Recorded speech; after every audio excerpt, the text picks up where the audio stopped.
Okay, thank you, James, and good morning, everyone. I guess the emphasis I want to make is that this really is an introduction. So perhaps a lot of you or most of you will be familiar with the sorts of things that we're talking about. I guess I just want to look at the fundamentals, what's happening underneath all the hardware at the top. So I'll just go through the webinar outline. I'll do a very brief introduction about industrial cooling as a problem or as a design challenge. And most of the time we'll be talking about cooling towers and then mechanical refrigeration, mostly vapor compression refrigeration, which accounts for about 95% of industrial refrigeration, but we'll also mention absorption refrigeration with mainly a comparison between the two and how absorption is different. So when we consider industrial cooling, there are really three issues to consider. First of all, we need to be clear what our target temperature is. Obviously, we need to know what the cooling load or the cooling duty is, how much cooling we need, and then we need to consider what cooling media to use, what cooling medium or media. Now, it is important to recognize that the temperature and the heat duty are separate issues. They're related, but they're separate. So, for example, you might have a cooling problem, and because your cooler is undersized, you're not getting down to your target temperature. It may be in that case that if you increase the capacity of your cooler, you may find that you get your stream or your space down to the target temperature. But of course, that can only go so far. Okay, there'll come a point where increasing capacity will not change the temperature at all, will not reduce the temperature any further. So we need to recognize that we're stuck with the second law of thermodynamics, which we'll mention again shortly. So really our target temperature will ultimately determine the choice of cooling utility. We've got listed there cooling media, air, water, refrigerant, and of course, if you can, you'd use air first, nice and cheap, doesn't make a mess. If that's not going to be sufficient, then you might go to water.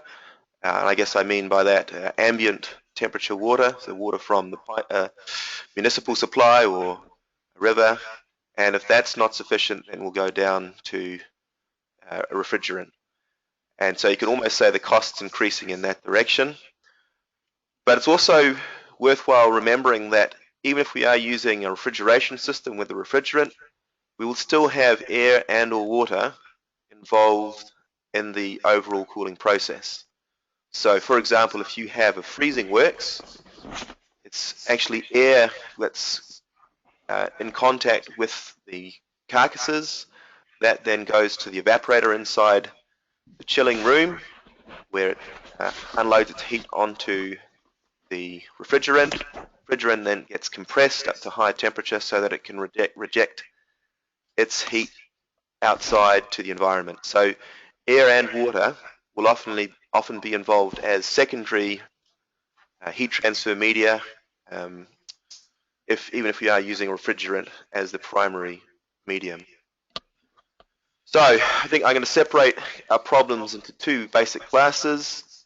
If you have relatively high temperatures that you're dealing with, certainly well above ambient, let's say arbitrarily down to between 30 and 35 degrees Celsius.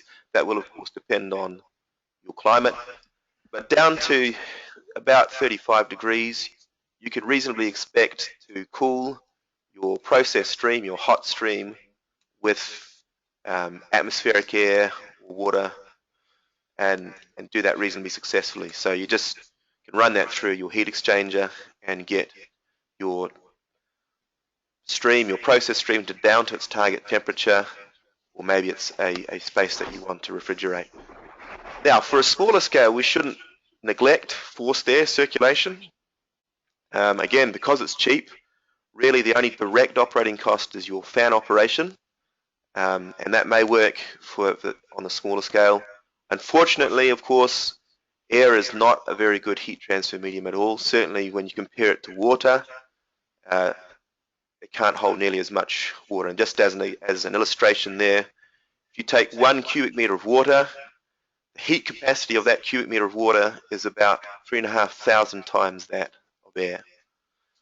So air, consider it as your first option perhaps, but most of the time you'll find that it's not going to be sufficient once you get to the larger scale. So really for most industrial scale operations, you're going to need to use water, forced water circulation. Now, if you happen to be located near to a river or the sea, which a lot of industries are, I can think of a little town in the South Island, Mataura, where they have a freezing works, and they used to have anyway a paper mill right opposite each other, making use of the river, Mataura River, for their cooling supply. And I understand, I think that Marsden Point uses seawater for a lot of their cooling. Of course, these days it's probably much harder to get resource consent to use river water, and you always have that constraint about what temperature you may discharge your water back into the river or even the sea. And of course, if you want to use municipal water from the town supply, chances are that's going to be expensive, probably more and more so as we getting into the age of water scarcity. So most of the time it'll make sense on a lot of sites anyway to effectively recycle your cooling water using a cooling tower. So we can classify cooling towers in different ways. If it employs evaporative cooling, it's maybe called a wet tower, and if it doesn't, it will be a dry tower where it uses sensible cooling only. And of course, sensible there does not mean sensible as in rational or logical. It means that it can be sensed. So for example, if you have water in a kettle and you put a thermometer into it, when you're heating that water from, let's say, 20 degrees up to 80 degrees, or 100 degrees I should say, the thermometer will be changing temperature. And then of course at 100 degrees, even though you are adding heat to that water, it won't change temperature. So it's sensible as in can be sensed, and of course its complement is the latent heat, which is what you get when you go from a solid to a liquid or a liquid to a vapor. So often we want to employ wet evaporative cooling because we can get down to lower temperatures than if you use dry cooling. Sometimes you may not want your air stream and your water stream to mix. Air movement can be by natural draft or by forced draft. If you have a fan on the outlet, that tends to be called induced draft. And if it's at the air inlet, say it's blown or forced draft. And occasionally you'll have a hybrid of the two. So you might have it operating by natural draft a lot of the time, but at other times you want to be able to enhance that movement with a fan. And we can also have direct contact or open tower versus indirect or closed loop. If you have direct contact between the air and the water, it does allow for greater rates of heat and mass transfer, but sometimes you may not want that mixing. There may be some component in the water stream, anti-fouling or antimicrobial, that you don't want to lose, so you might not want your water and air to mix intimately. So if you say cooling tower, this is probably what most people think of, and some of these are massive, I think 200 meters, some of them, so that would be, if there was one of those in New Zealand, that would be probably second tallest building after the Sky Tower. And they have that hyperbolic shape to promote the natural draft. So the air gets sucked in at the bottom and goes out the top. And they may or may not have internals. Some of these types of designs, they'll just have spray nozzles at the top, and they just shower some water down, allow it to mix with the air coming up. And really the only cost then is the pumping cost of to pump the water up to the top to shower it down. And of course, the fact that the water is coming down also helps to promote the upward draft of the air. So it can be very cheap, quite expensive to make, but to operate these natural draft towers can be relatively cheap to run. If they have column internals, a design like that one probably just has a sort of lattice work of wood, and it allows the drops just to splatter, to splash, and break up into smaller drops. And of course, the idea is that you want to get your droplets as fine as possible, small as possible, so that you can maximize that surface area for heat transfer and mass transfer. You also get much smaller sort of package designs like this one. You can see, I'll just get my mouse out, you can see the air inlets there and plume out the top and water getting pumped in and around. So these are smaller. You can have several of them in parallel, perhaps easier to deal with. These will be a forced draft design. So this schematic just illustrates the basic principle of a cooling tower. Simply you put your air comes in the bottom, and your hot water, your warm water, so this is after it's been through the heat exchangers from your plant through the cooling, it will come down here, get sprayed through those nozzles. In this case we have packing, and of course you need air to come up through here. Now this doesn't have a fan illustrated, but probably with a lot of packing you are going to need a fan to actually force that air through at a significant rate. And then the water will drop down the bottom, and then it can be reused again. Okay, so this slide is just summarizing what I've just been talking about. I guess the important point to mention is, as we said before, you can actually get lower than the air temperature, the dry bulb temperature, in principle anyway. You can actually approach the wet bulb temperature. And certainly by having evaporation, you can get much greater rates of heat transfer than just by indirect contact, where you're just using the sensible heat of the air and the water. So let's do a simple water balance around the tower. If you have steady state operation, you need a steady supply of cooling water, so you'd ideally want water out to equal to water in. You are going to lose something, certainly in a wet tower, you're going to lose some water by evaporation. Also, you may lose water just by being blown out. That's droplets which are blown out of the tower, still in liquid form, so they have not given up their enthalpy of vaporization, so they've not really helped in the cooling process, but they're lost out the top, so you are losing water. I looked in the ASHRAE handbook, and they recommended, well, they suggested 1% of your cooling water circulation is going to be lost typically at the top. And then you'll also have blowdown, and we'll talk a bit about that later on, which is deliberate discharging of a fraction of that water. So to keep W in being equal to W out, you need to make up the water. And particularly if you have a very large water tower, cooling tower, you may find that the quantity of make-up water is large, and maybe not so much in New Zealand, but in other parts of the world, there is strong incentive to try and minimize that amount of make-up water. So to illustrate the effect of evaporative cooling, just do a very simple energy balance.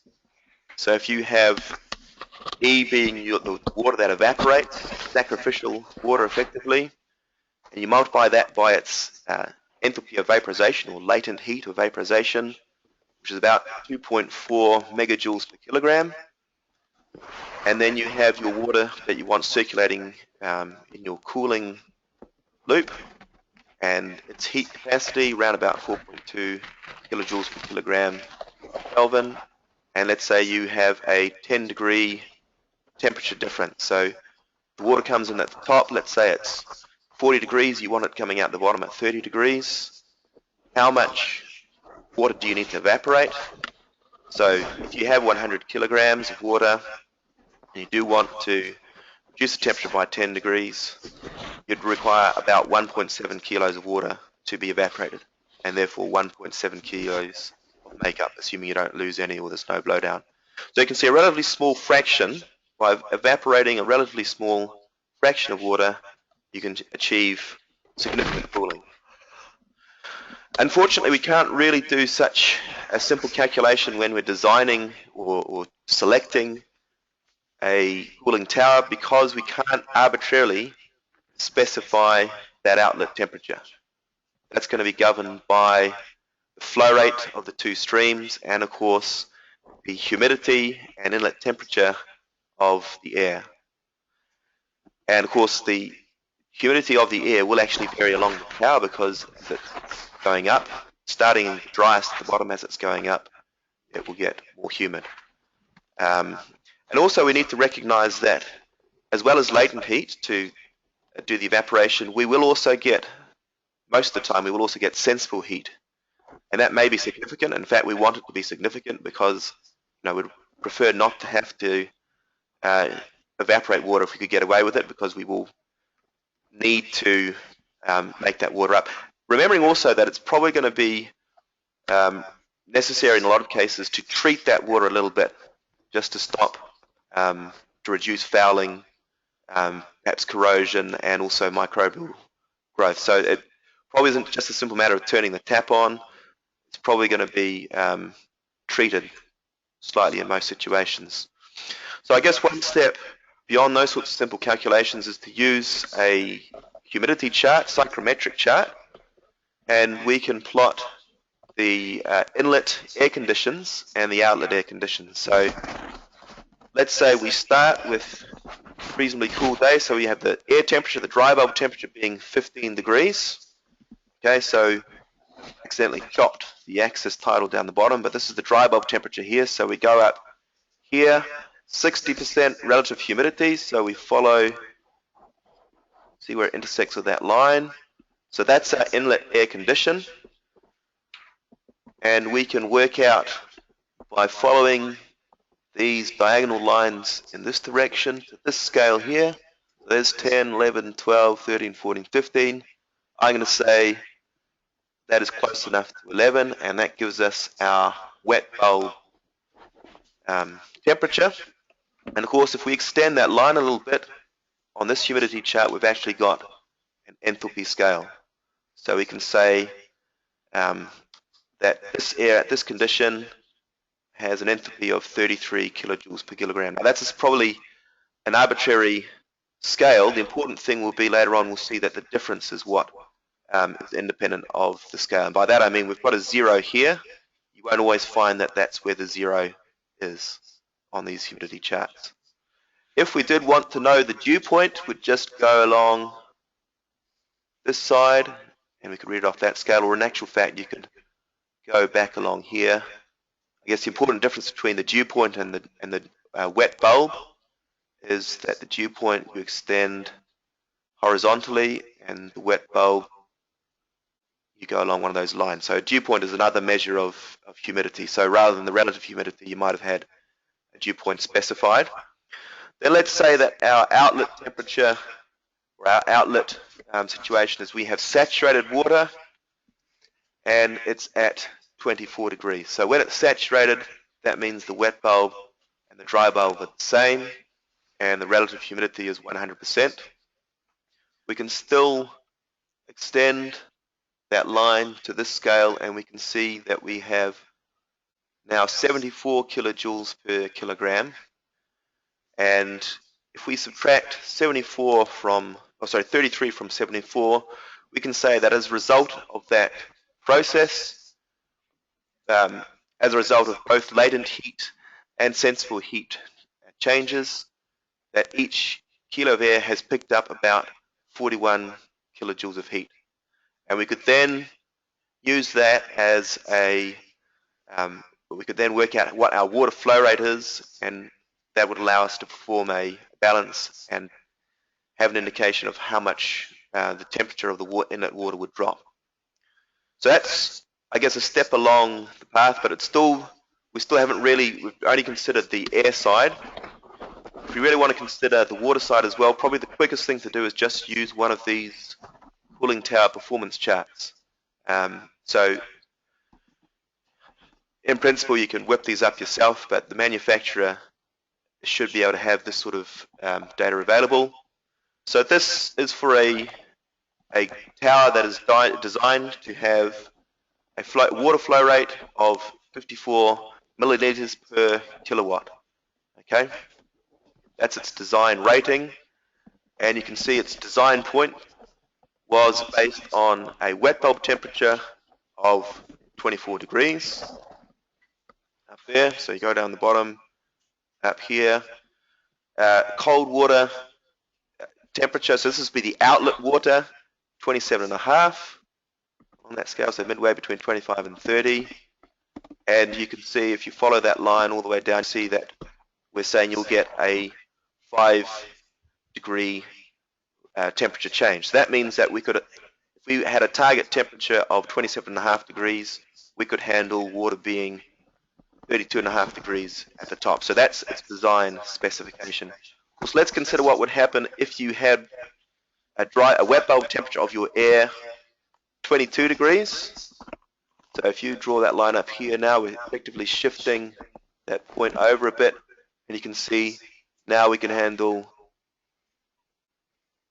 a temperature drop of 8 degrees. So even if our water temperature was 35.5, we could still get it down to 27.5 as required because we have drier inlet air. And of course, you could work the other way. If we had that inlet air being more humid, having a higher wet bulb temperature, you'd see that the temperature drop would be reduced. So this would allow you to see how your tower will perform, not only under the design conditions, but as you change them. Now, one thing it doesn't allow us to see is the effect of changing that cold water, the cooling water flow rate, but you'll get other charts that will be able to do this. So these are simple ways of assessing, perhaps selecting what cooling tower will be appropriate for you. Just looking at these sorts of curves, all those design calculations are incorporated into these sorts of charts. So I guess to summarize with cooling towers, if you want to have optimal performance, obviously you should always size your cooling tower appropriately. That's in terms of the water flow rate, the water temperature drop required, and also you need to be aware of the year-round climatic conditions where you are for that inlet air. So you may decide to design on an average, but in some cases you may decide that you need to design based on a worst case or a 99% worst case scenario to make sure that you do have the cooling water capacity year-round, even during the summer months. Forced draft cooling towers do have an advantage over natural draft cooling in that you can control the airflow rate, whereas with the natural draft ones, you are stuck with whatever's occurring naturally.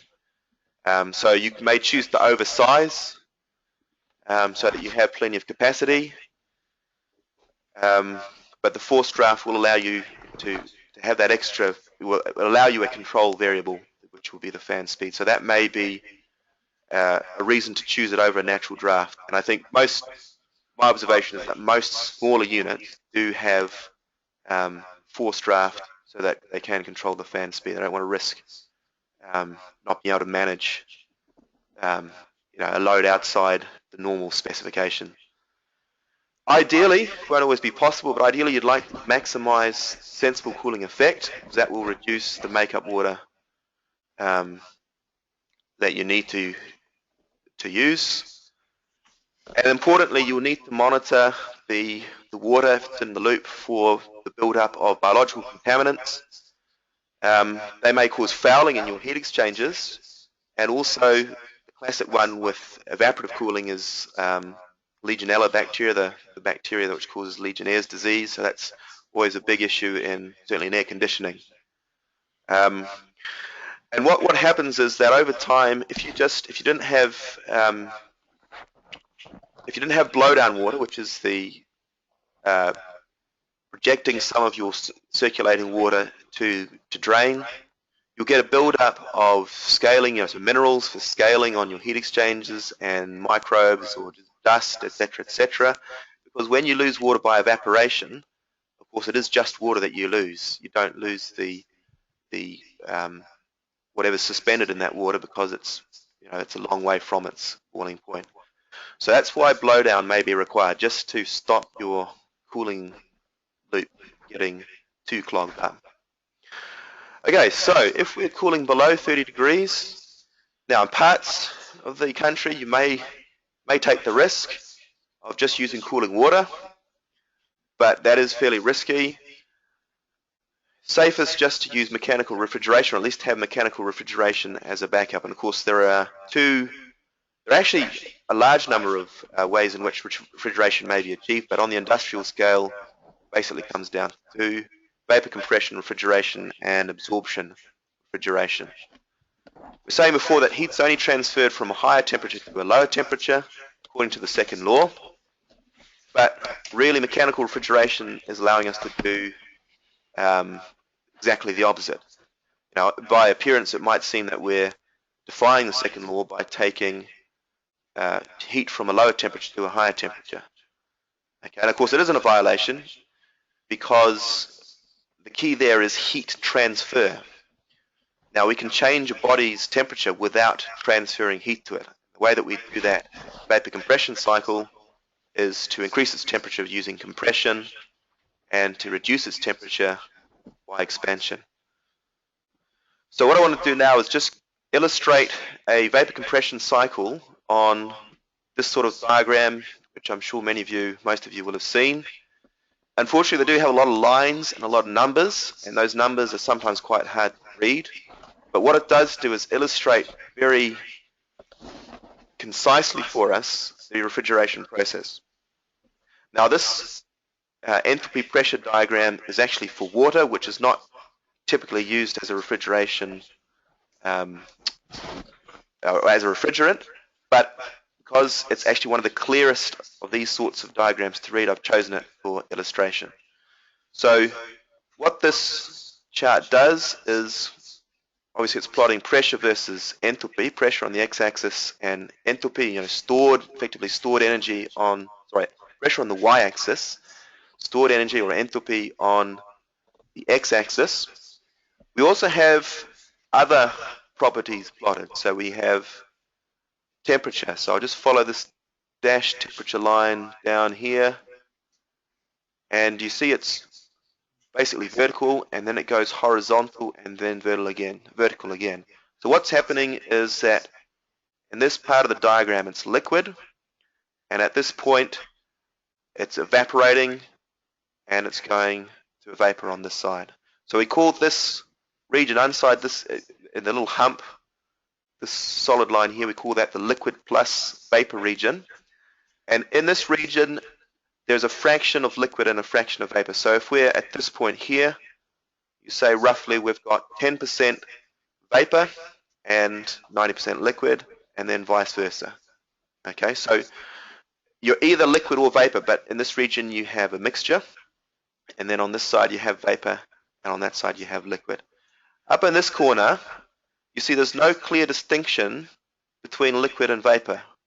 Okay, and that is the case in reality. If you get above this pressure here, which is about 2.2 megapascals for water, you find there's no longer a clear distinction between the liquid and the vapor. And it's actually quite cool to have a look.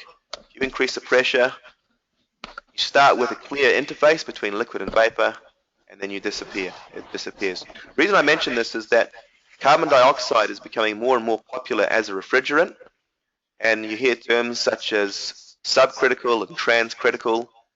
That's referring to whether your condenser temperature lies above the critical temperature and pressure or below.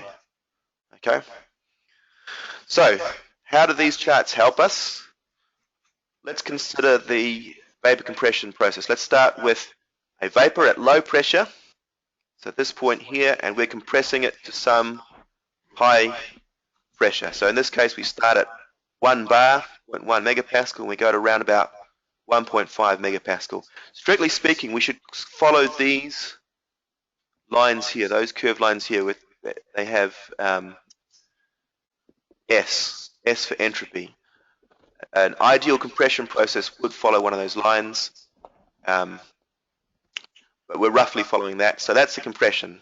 So as a result of that compression, we have not only increased the pressure, but we have significantly increased the temperature. Our next step, of course, is we want to condense it, condense our refrigerant, and by doing so, we'll reject our heat to the environment.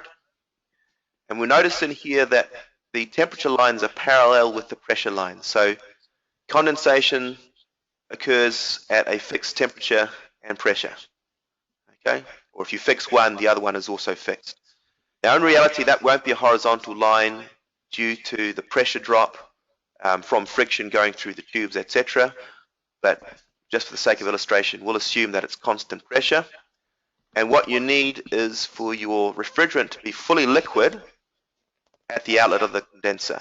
Otherwise, you haven't rejected the heat that you should have, and you're going to have less cooling capacity when you get back around to the evaporator. Following that, we have the the expansion process, and that, of course, is where the temperature of the refrigerant is dropped to below the cooled space or the stream that needs to be cooled. And then finally, we have evaporation, where the heat is absorbed. So the reason these are useful, these sorts of diagrams are, is because you can work out fairly simply and quickly how well your process is performing and the implications of raising or lowering your condenser and evaporator pressures. So if we want to work out how much or calculate how much compression work we need to do, all we need to do is extend the lines from the outlet, so the discharge pressure, we read down on this axis, and we can read off the enthalpy, likewise suction pressure. And the difference between those enthalpies will give us the work of compression in kilojoules per kilogram. And we can also, let's do a rough calculation. The discharge pressure gives us an enthalpy of around about 3,450 kilojoules per kilogram, and the suction gives us around about 2,700 on the scale here. So the difference is 750 kilojoules per kilogram. And if we were to do the same for cooling, so this is telling us how much cooling we're actually achieving by our refrigeration process, roughly reading off those scales, you'll get an indication. So that number was 2,700, we said, around about 800. And so the difference there is 1,900 kilojoules per kilogram. And if you take that ratio, you can get the coefficient of performance for the refrigeration cycle, which in this case is around about 2.5. Now we could draw that diagram from only two, provided we have this chart, from two pieces of information, the suction pressure and the discharge pressure. So if we locate the suction pressure on this solid line here, the two-phase line there, and if we extend it following one of these lines to the discharge pressure and then draw a horizontal line this side of the envelope and then draw straight down, from only two bits of information, we can get a rough idea of where our cycle is operating. Now, of course, the reality is it's not quite as good news. First of all, we have to recognize that because heat transfer only does go from a higher temperature to a lower temperature, we have to recognize that although we might think our important temperatures are the refrigerated space and the ambient temperature, our refrigerant temperature in the evaporator will actually have to be lower than the temperature in the refrigerated space so that heat will be transferred from the refrigerated stream or space to the refrigerant. And at the other end, the refrigerant temperature will have to be higher than the air outside, let's say 25 degrees. And depending on the size of your design of your condenser, that may have to be quite a few degrees. So we might think that we're going to have this sort of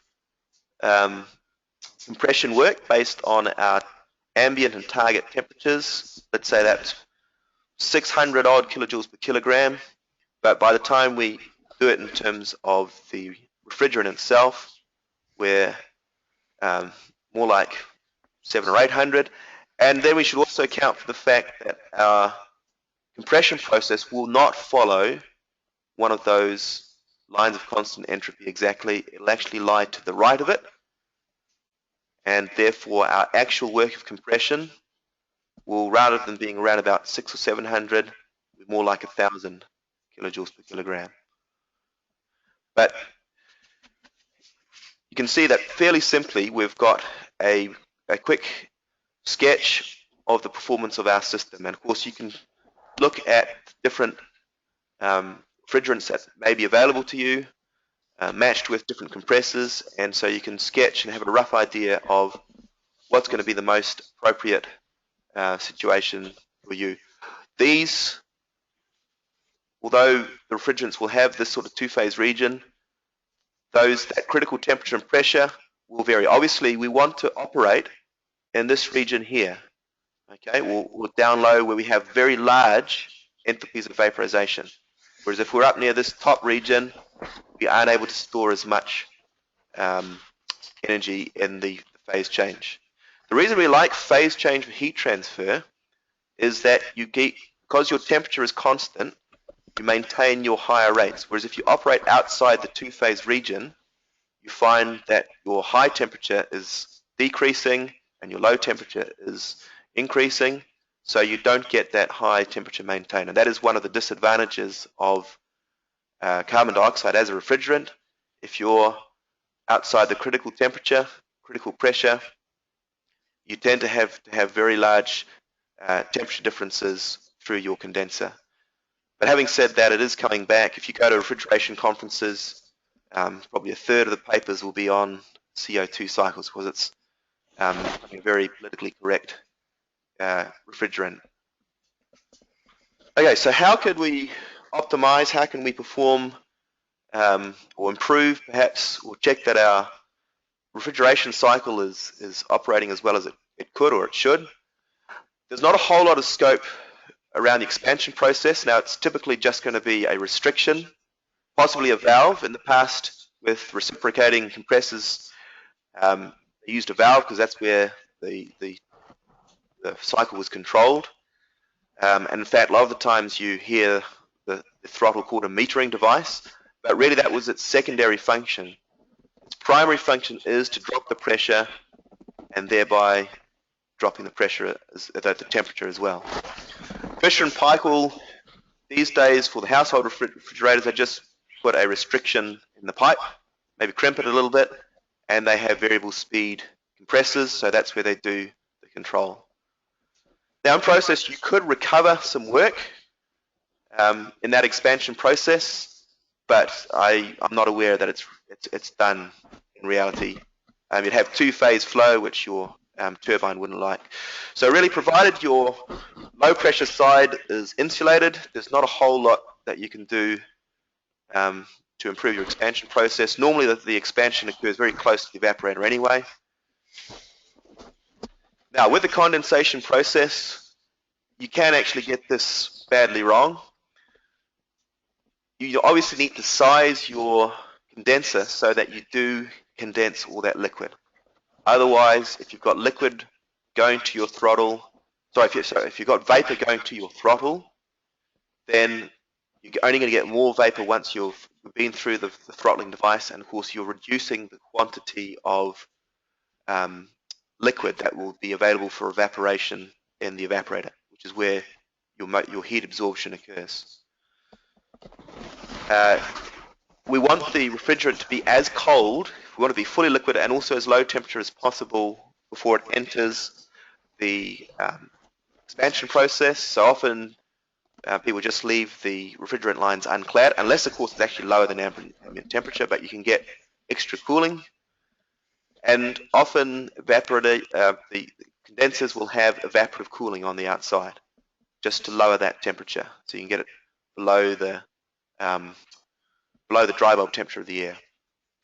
It is important to size a condenser correctly, because if it's too small, as we said, you won't condense all the liquid, or condense all the vapor to liquid. If it's too large, you may not get uniform heat flow, so you may not be using your you certainly may not be using the full heat transfer area, and of course you may not get uniform heat transfer rates throughout the condenser.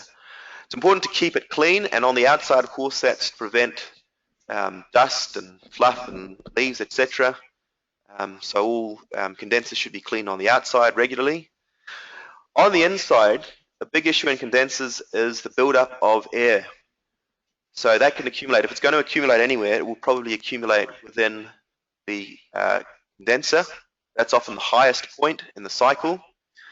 And of course, if you have, say, 1/10 of your condenser volume is air, and you want your condenser pressure to run, or your condenser to run at 9 bar, if you have 1/10 of that space occupied by air, then you'll have to run it at 10 bar, when you should only be running at 9 bar, and you'll be paying for that with your compressor work. So it's often a good idea to bleed the system at the condenser occasionally. Now, that of course needs to be done properly, but the last thing you want is your condenser filling up with air. Now, in principle, you can make use of that rejected heat.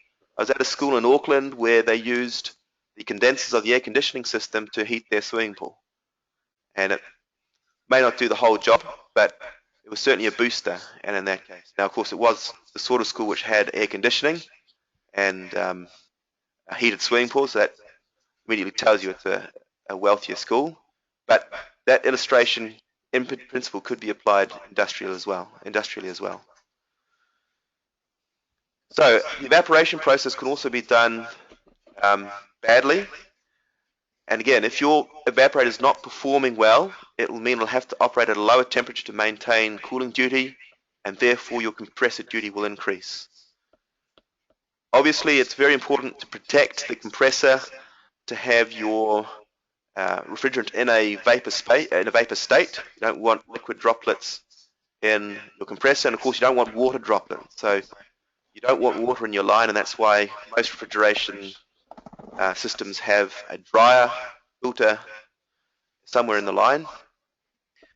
And if you have a flooded evaporator, typically you'll use an accumulator or a low pressure receiver, and that's a device where you have the refrigerant falling in the top, gravity separates the liquid from the vapor, and you return the liquid to the evaporator, and the vapor will go to the compressor.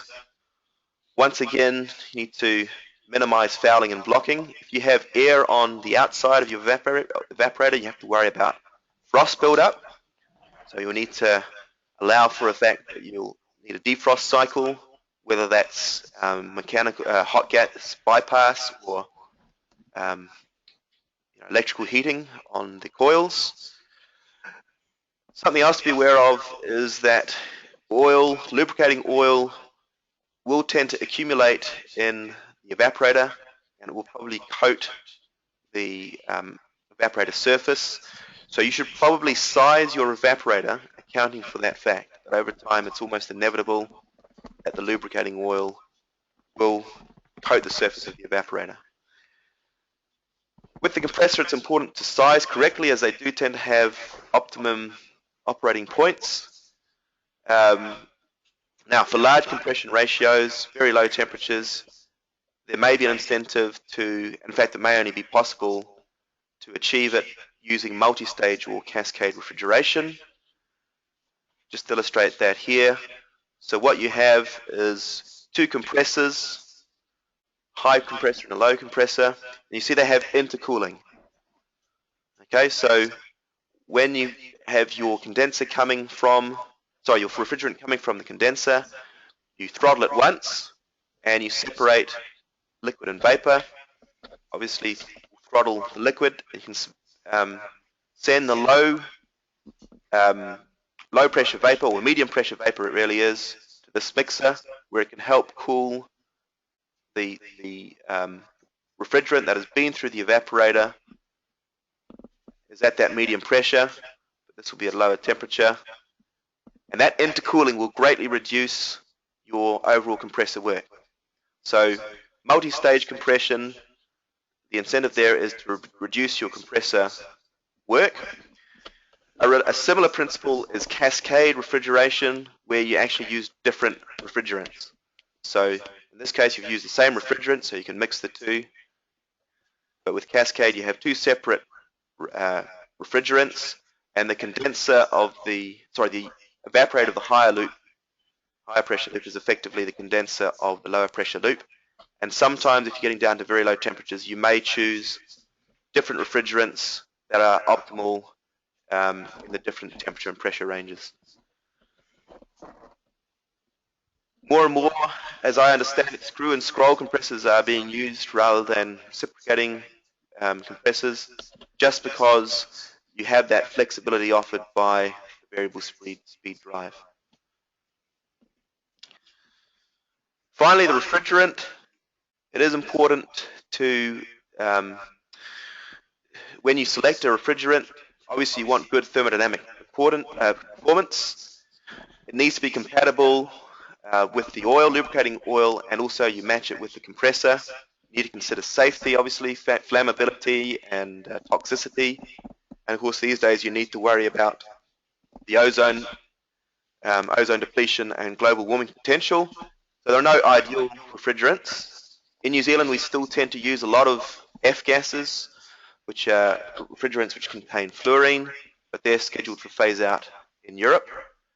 So in the industrial scale, ammonia tends to be very good, but as I mentioned before, carbon dioxide is tending to make more of a comeback because it's not as hazardous as ammonia. It's not as efficient, but a lot of research is being conducted to try and improve that. So just very briefly to end with, consider the difference between absorption refrigeration and vapor compression refrigeration. Three-fourths of it are largely the same, condenser, valve, and evaporator. But what we have instead of a compressor is a liquid pump. So the idea is that your refrigerant vapor from the evaporator gets absorbed in some liquid, which then gets pumped to a higher pressure, and then it gets heated to liberate that refrigerant, turn it back into the vapor phase. So what you need for your absorbent, well, really it's an absorbent refrigerant pairing, you need to have a very high swing in solubility. So you want at low temperature and pressure your refrigerant to be highly absorbent in your absorbent liquid, and then when you change the pressure and temperature, you want it to be only sparingly soluble. You may need this rectifier again to separate the vapor from your absorbent, which will still have some refrigerant in solution, and then of course you can send that rich solution back down to the absorber.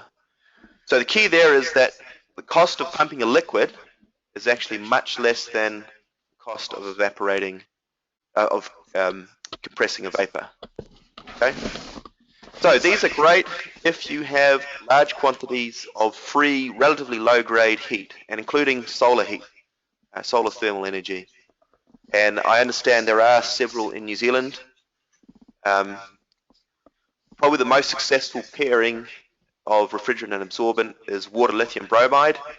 By using water as a refrigerant, it does limit the temperatures that you can get down to. And of course, lithium bromide is fairly nasty stuff, but I understand there are several of these units in New Zealand. Another, excuse me, another potential pairing is ammonia and water. However, the problem there is that separating the ammonia and water at the top is often not that easy and may require a distillation column. So generally the design is more complex, and if you're doing it purely from a thermodynamic point of view, absorption refrigeration is less efficient than vapor compression refrigeration. But if you have a free source of heat, it may be more cost efficient, significantly more cost efficient. And of course, generally it's not going to involve refrigerants that are ozone depleting and global warming. So therefore, it can be a good option in certain situations. And as I understand, 5% of the world's industrial refrigeration is done by absorption refrigeration. More and more, I think you're getting smaller units as well, domestic size absorption refrigeration units as well. So it's definitely, it's not a dying technology or anything, it's growing if anything, and we may see more units coming into circulation. So that's all I've wanted to say. Just like to mention some additional information. Obviously, there's the ECA website. For refrigeration and heating, there's ashray.org's website, and there's also the American Society, and then there's also an international organization, the International Institute of Refrigeration. Also like to plug a conference that is going to be taking place in April next year, 7th to 9th. If you're a member of iRace or CCCA, you've probably seen that advertised. I encourage everyone to attend that. Some international speakers, one of whom will be talking about heat exchanger design in refrigeration cycles. And of course, don't forget we've got some more webinars coming up in the next over the next 2 fortnights. And of course, go to the website ecobusiness.gov.nz. So that's all from me. Unless there are questions, James, I'll hand back over to you. Yeah, no, thank you very much, James. Just a little bit of housekeeping. Just a reminder, feel free, everyone's a little shy in not being forthcoming. Perhaps, James, you've done a very good job with the presentation, answered everyone's questions. But we'll stay on the line for a few minutes to answer any questions that you may have. In the interim, just as far as some reminders, if you've got any questions or looking for advice or support on getting projects started or help with identifying opportunities, your ECA account manager will be more than happy to contact or for you to contact them. Lots of resources on the ECA website to tap into. And just a reminder once again that the audio from today's webinar will be available shortly as a download via both the ECA website and our website down the bottom, energyefficiency.nz.com. Yes, so thank you very much for joining us again today, and we'll see you in 2 weeks, but we'll wait around a few minutes in case anyone has some burning questions. Otherwise, we'll see you next time.